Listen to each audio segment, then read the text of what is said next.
नमस्कार दोस्तों, पाठशाला 24 आवर में आपका बहुत बहुत स्वागत है। आज की इस वीडियो में करेंगे रीजनिंग का पार्ट नंबर 2। इस वीडियो में टोटल 10 क्वेश्चन करेंगे। सभी क्वेश्चन सेलेक्टेड और इंपॉर्टेंट हैं। ये सभी क्वेश्चन किसी ना किसी एग्जाम में बार बार रिपीट हो रहे हैं, इसलिए दोस्तों वीडियो को बिना स्किप किए एंड तक जरूर देखिए। हो सकता है इसी पैटर्न पे आपको आने वाले एग्जाम में देखने को क्वेश्चन मिल जाए। स्टार्ट करते हैं वीडियो को। क्वेश्चन नंबर 1 देखिए, उस बैन आरेख का चयन करें जो दिए गए वर्गों के बीच के संबंध को दर्शाता है। बैन आरेख का क्वेश्चन है, कैसे करेंगे? देखिए, आप सबसे पहले देखिए, ककड़ी और मसाले के बीच का कोई संबंध है? ककड़ी और मसाले में कोई संबंध है? ककड़ी और मसाले इन दोनों में कोई भी संबंध नहीं है, दोनों ही अलग हैं।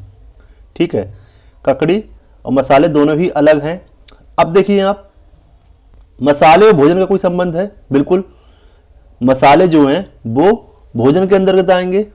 ठीक है, मसाले हो गए भोजन के अंतर्गत। और ये देखिए, आप जो ककड़ी है, ककड़ी भोजन के अंतर्गत आएगी, भोजन के अंदर आएगी या नहीं आएगी? ककड़ी बिल्कुल भोजन के अंदर आएगी।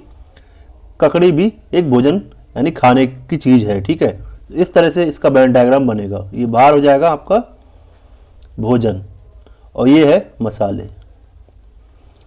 ठीक है, बहुत ही बढ़िया क्वेश्चन है।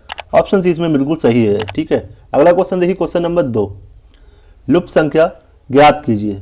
आपको बताना है यहाँ पे कौन सी संख्या आएगी। देखिए, इस क्वेश्चन को कैसे करते हैं। ये त्रिभुज 1 दे रखा है, ये त्रिभुज 2 दे रखा है।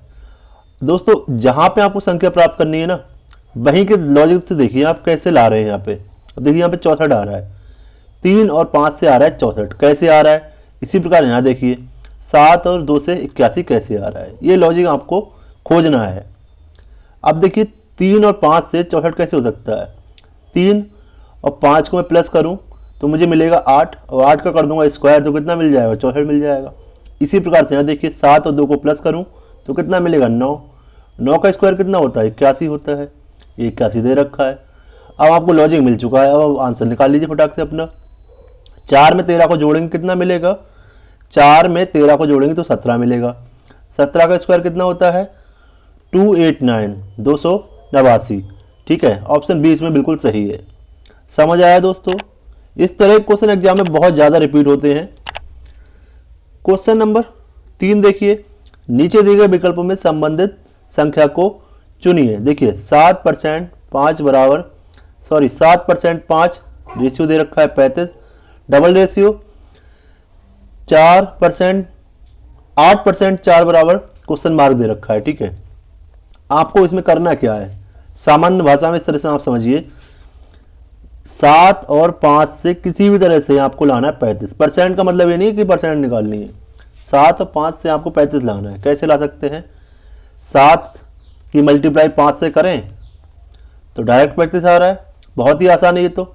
अब देखिए, इसी तरह से यहाँ पे देखिए, 8 की मल्टीप्लाई 4 से करूँगा तो कितना मिलेगा? 32 मिलेगा। 32 ऑप्शन में बिल्कुल ऑप्शन है, यहाँ पे बिल्कुल सही है। ठीक है, क्वेश्चन नंबर 4 देखिए, एक निश्चित कोड भाषा में फाइट को लिखा जाता है HKGJV। ठीक है, टाइगर को उसी भाषा में क्या लिखा जाएगा, ये आपको बताना है। कोडिंग डिकोडिंग क्वेश्चन है, कैसे करेंगे? सबसे पहले आप ये देखिए, जो फाइट है उसके जो लेटर हैं वो किस तरह से बढ़ रहे हैं या फिर घट रहे हैं। ठीक है, अब देखिए, एफ से हुआ H, I से हुआ K, एफ से 2 आगे 2 जोड़ने पे हो रहा है H, एफ में 1 जोड़ेंगे तो अब क्या आएगा? G आएगा, 2 जोड़ेंगे तो H आएगा। इसी प्रकार I में 2 जोड़ेंगे तो क्या मिलेगा? K मिलेगा। सेम देखिए, G को सेम रखा। ठीक है, H में 2 जोड़ा तो J मिला, T में 2 जोड़ा तो B मिला। आपको लॉजिक चल गया पता। करना क्या है इसमें? जो बीच वाला है उसको सेम रखना है। ठीक है, बाकी सब में 2 2 जोड़ना है। अब देखिए, T में 2 जोड़ेंगे तो क्या मिलेगा? B मिलेगा। I में 2 जोड़ेंगे क्या मिलेगा? K मिलेगा। E में 2 जोड़ेंगे क्या मिलेगा? G मिलेगा। और R में 2 जोड़ेंगे तो क्या मिलेगा? T मिलेगा। तो देखिए कौन सा ऑप्शन सही है? VKGT, ऑप्शन डी यहाँ पे बिल्कुल सही है। क्वेश्चन नंबर 5 देखिए, दी गई श्रृंखला श्रेणी में प्रश्न चिन्ह के स्थान पर कौन सी संख्या आएगी आपको बताना है। यहाँ पे कौन सी संख्या आएगी आपको बताना है। देखिए, सीरीज का क्वेश्चन है। आप देख रहे होंगे संख्या जो है तेजी से बढ़ रही है, तो प्लस तो नहीं हो रहा होगा, मल्टीप्लाई हो रही है। मल्टीप्लाई किस तरह से हो रही है देखिए, आप 10 से 10, 1 से मल्टीप्लाई कर दें 10 की तो हमें 10 मिल जाएगा, कोई दिक्कत नहीं। 10 से 20 कब होगा, जब 10 की मल्टीप्लाई होगी 2 से। 20 से 60 होगा, मल्टीप्लाई करेंगे अगर 20 की 3 से, 20 की मल्टीप्लाई 3 से करेंगे 60 मिल गया। अब देखिए 60 की मल्टीप्लाई करेंगे 4 से तो 240 मिल जाएगा। अब पैटर्न देखिए आप, 1 2 3 4 से मल्टीप्लाई क्रम से हो रही है। अब किससे होगी, अब होगी 5 से। 240 की मल्टीप्लाई जब 5 से करेंगे तो कितना मिलेगा, 1200 मिलेगा। ठीक है, ऑप्शन ए बिल्कुल सही हो जाएगा। क्वेश्चन नंबर 6, निम्नलिखित आकृति में तिर्यक रेखाएं की संख्या ज्ञात कीजिए। तिर्यक रेखा कौन सी होती है, जो टेढ़ी मेढ़ी होती है, जैसे इस तरह की हो गई या फिर इस तरह की हो गई। अब दोस्तों इसमें ये वाली रेखा जो है ये क्षैतिज रेखा है। ठीक है, ये वाली रेखा क्षैतिज है, ये क्षैतिज है, और ये जो है ये लंबवत रेखा है। ठीक है, ये लंबवत है। तो तिर्यक कौन सी है, तिर्यक दोस्तों देखिए ध्यान से, तिर्यक ये वाली है। एक तो ये हो गई, दूसरी ये हो गई, तीसरी ये है, चौथी ये हो गई, पांचवी ये हो गई, और देखिए छठी ये है, सातवीं, आठवीं रेखा, नौवीं रेखा और 10वीं रेखा। टोटल तिर्यक रेखा इसमें कितनी है, 10। ऑप्शन सी इसमें सही है बिल्कुल। क्वेश्चन नंबर 7, नीचे दिए गए खुले घन में फूल के विपरीत फलक पर कौन सा होगा, ये आपको बताना है।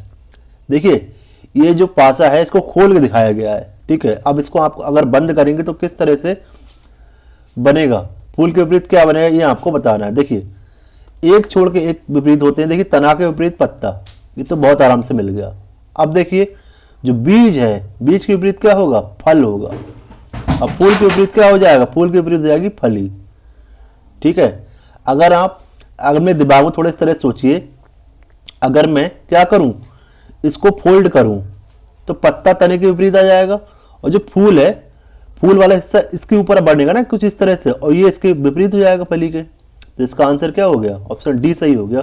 फूल जो है फली के विपरीत फलक पर होगा। ठीक है, क्वेश्चन नंबर 8, असंगत शब्द का चयन करें। असंगत मतलब बिल्कुल अलग, बिल्कुल अलग। 4 ऑप्शन में से कौन सा, ये आपको बताना है। देखिए चेन्नई दे रखा है, लखनऊ दे रखा है, दिल्ली दे रखा है, कोलकाता दे रखा है। अगर आपको पता हो तो चेन्नई जो राजधानी है तमिलनाडु की राजधानी है, लखनऊ यूपी की है, और कोलकाता है पश्चिम बंगाल की। ठीक है, पर दिल्ली जो है वो दिल्ली है भारत की राजधानी, तो ये बिल्कुल अलग है। बाकी जो 3 हैं वो किसी ना किसी राज्य की राजधानी है, दिल्ली क्या है, देश की राजधानी। इस वजह से असंगत है, ऑप्शन सी। क्वेश्चन नंबर 9, उस विकल्प का चयन करें जो ए बी दर्पण, ए बी रेखा की दर्पण छवि को दर्शाता है। ठीक है, आप दोस्तों आपको क्या करना है, जो ए बी दे रखा है ये क्या है, दर्पण है। ये पेज दे रखा है PEST, इसका दर्पण छवि क्या होगी, ये आपको बताना है। अब देखिए टी जो है वो इस तरह से आएगा। ठीक है, एस किस तरह से बनेगा, एस आपको कुछ इस तरह से बनेगा। ई जो है, ई का मुंह इधर को है, हो जाएगा दर्पण छवि में कुछ इस तरह से। और पी कैसे बनेगा, पी ऐसे बनेगा। तो देखिए कौन सा ऑप्शन मिल रहा है, ऑप्शन बी मिल रहा है। देखिए ई का मुंह इधर को है, इसमें उस तरफ को दे रखा है, ये नहीं होगा। ठीक है, इसमें देखिए टी उल्टे दे रखे हैं, इसमें से ये वाले भी नहीं होंगे, ए और सी। क्वेश्चन नंबर 10, 3 लोगों के एक परिवार में पी ए का पिता है और के ए का दादा है, तो के पी से किस प्रकार संबंधित है, ये आपको बताना है। परिवार में 3 लोग हैं। ठीक है, पी जो है, पी कौन है, ए का पिता। ठीक है, पी ए का पिता है और के का दादा, पिता है और के ए का दादा। ठीक है, जो के है वो ए का दादा। भाई के ए का दादा कब होगा, जब पी का पिता होगा। के पी का पिता होगा तभी तो ए का दादा हो पाएगा। ठीक है, तो पूछा क्या गया है, के पी से किस प्रकार संबंधित। के जो है वो कौन है, ए का, के जो के पी से सॉरी के पी से किस प्रकार संबंधित है। के जो है वो पी का कौन है, पिता। ऑप्शन ए बिल्कुल इसमें सही हो गया। समझ आया दोस्तों।